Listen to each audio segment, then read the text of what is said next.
Здравствуйте, уважаемые подписчики и гости нашего канала. Сегодня мы бы хотели вместе с вами пересадить вот эти два растения. Пересаживать будем методом перевалки. Ну, все знают этот способ, он легкий, доступный, все не раз им пользовались. Но этот видеоролик больше снят не в том плане, чтобы вас чему-то научить, что-то показать, а просто рассказать историю своих растений. Это мои домашние растения, у каждого из них есть своя история. Ну, просто поболтать. Возможно, у вас после просмотра появится желание рассказать про свое растение. Ведь у каждого растения есть своя история. Пусть даже будет она не такая яркая, не такая красивая, пусть даже растение находится на данный момент в стадии какого-либо заболевания. Ведь это очень интересно и очень познавательно. Не только для нас, но и для участников всего нашего сообщества. Поэтому, пожалуйста, не стесняйтесь, снимайте, пробуйте свои силы. И у вас все получится. Начнем, наверное, с атаза. Это мое домашнее растение. Изначально оно росло в 4-литровом горшке. Было гораздо выше, цветы были гораздо больше. Сейчас они вот такие небольшие. Ну, были, если так вот примерно, наверное, вот 2/3 руки. Были громадные. Это растение снималось в видеоролике, когда я рассказывала про сорт атазы. Если будет интересно, зайдите, посмотрите. Но наступила темная полоса, так сказать. Пришла осень. Центральное отопление еще не успели подключить у меня дома, а на улице заметно похолодало. И у меня в квартире влажность была очень высокая. Если честно, я ее не замеряла, не могу сказать. Но прям чувствовался вот запах сырости. И температура сильно упала. Ну, в пределах где-то 20, наверное, градусов. Вот она иногда ночью даже, наверное, она опускалась ниже этой отметки. И мое растение стало покрываться пятнами. Вернее, листовые пластины моего растения начали покрываться пятнами. Началось все вот отсюда. Обратите внимание, сейчас листик вот зеленый хороший. Появились темные пятна. Пятна вот эти вот начали расползаться по всему листу. Я бы даже сказала, что, знаете, это вот не пятна были. Это такое впечатление, что это вот как сажа попала на лист. Но сажу мы берем и спокойненько можем убрать с листа. А это вот не стирающаяся сажа. Я даже не знаю, как вот это описать. Обратите внимание на фото, там хорошо заметно.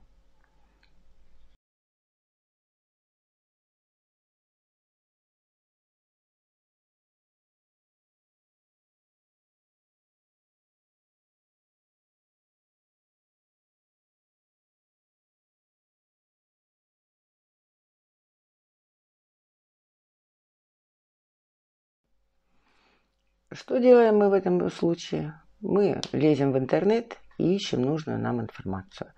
То же самое сделаю я.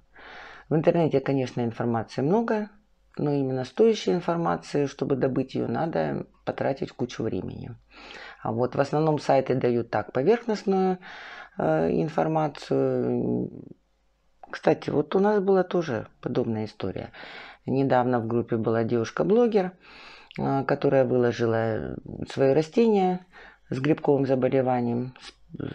Что такое? Подскажите, помогите. Подсказали, помогли, рассказали. Тут же она выкладывает свой ролик, в котором рассказывает, как правильно лечить грибковые заболевания. Но она рассказывает только про обработку листовых пластин, упуская главное. А главное – это грунт. Запомните, при лечении грибковых заболеваний есть два основных ключевых момента. Это полная замена грунта.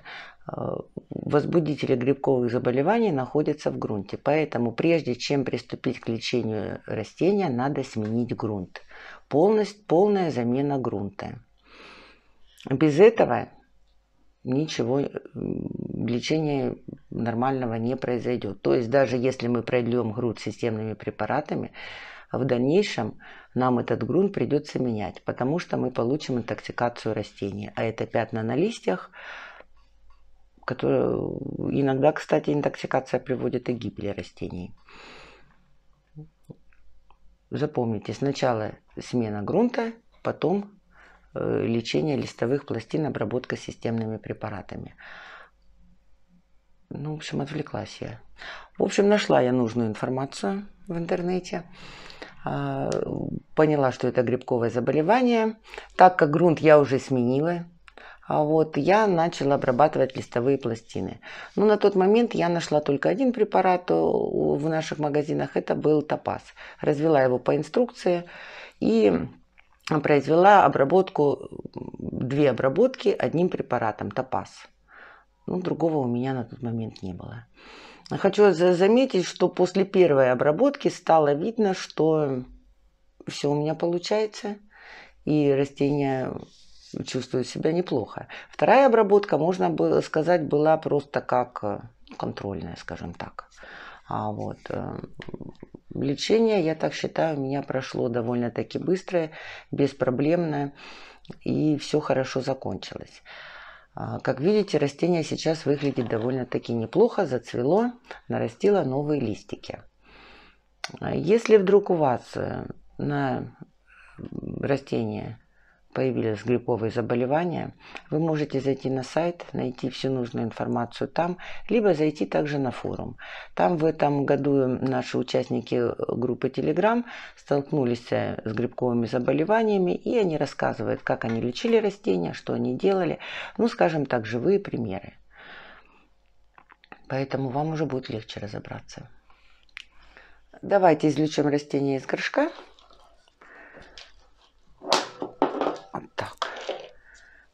Всегда такой, знаете, волнительный процесс. Барабанная дробь. Та-та-та-там. И поехали. Что нас ждет там впереди? Ой, вытаскивается, конечно, проблемно. Опа. Вот что мы имеем. Так, тормошить ком я не буду. Как я сказала, это метод перевалки. Поэтому аккуратненько покручу, чтобы видно было. Вот микориза добавленная была при посадке. Ну, корешки, я так считаю, довольно-таки неплохие. Видите, у меня здесь вот такая штучка получилась. О, корешок какой красивый. Просто горшок не очень удачный, видите? Вот такой, такого плана. Ну вот, одно растение у нас готово к пересадке. Вот как бы мне его так закрепить, чтобы он не упал и дождался, когда второй раскроют. Стой. Теперь второе.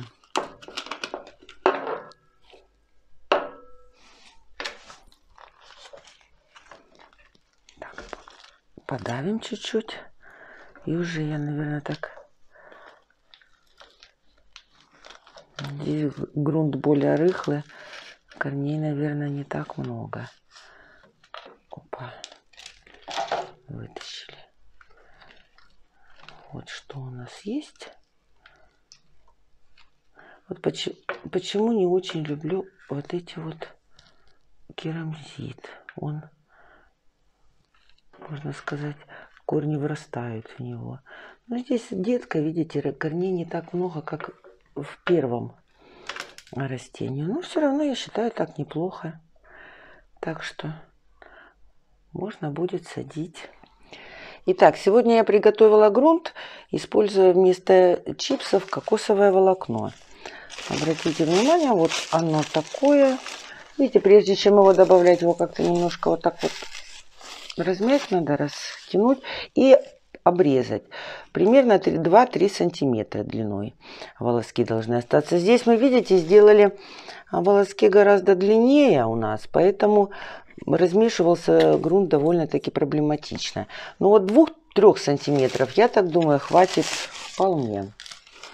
Итак, грунт насыпали в горшочек.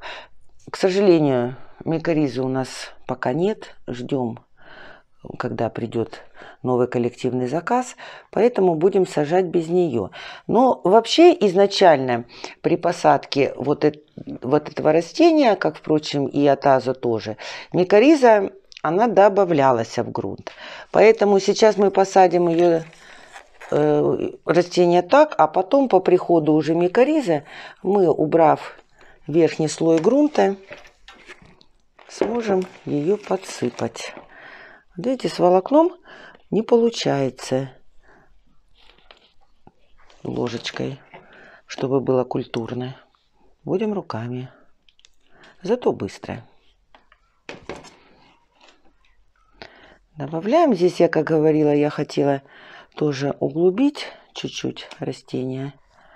Вот что мы и делаем. Углубляем. Вот. Поливать не будем, как вы знаете, потому что грунт и так у нас довольно-таки влажный. Так, все.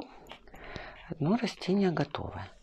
Видите, вот где у нас были воздушные корни, все это уже углублено. Конечно, немножко вот так. Следующее.